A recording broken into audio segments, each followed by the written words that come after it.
Housing issues facing those with disability. Affordability, accessibility, and discrimination are three important issues faced by those with disability. Affordability is an issue because the average monthly rent of in the U.S. for a one-bedroom apartment was 104% of the average monthly SSI payment received by the 4.8 million individuals with disabilities living outside institutional settings. Accessibility is an issue because it is hard enough to find a place without entrance steps.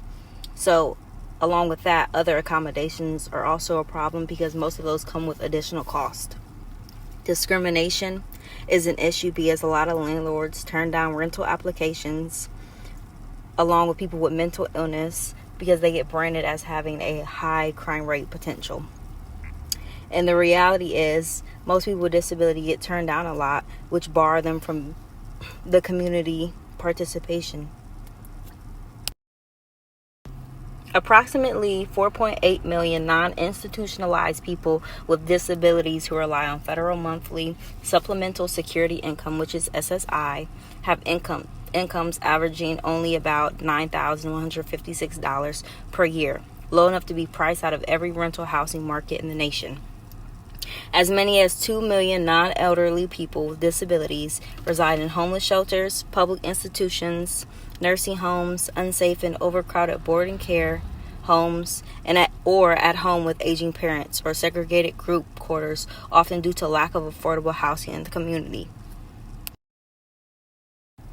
SSI recipients on average only get about a $763 payment a month, which would most likely only leave them with a couple bucks left over to cover other expenses after paying for their housing.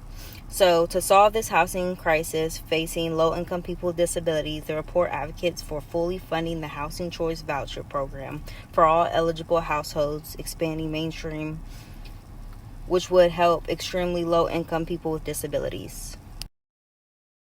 And another fact that I found was the Fair Housing Act prohibits housing discrimination on the basis of race, color, religion, sex, disability, and national origin. But most of the complaints by people with disabilities often make up the majority of discrimination complaints received by the HUD, Fair Housing Enforcement Office, and other housing agencies.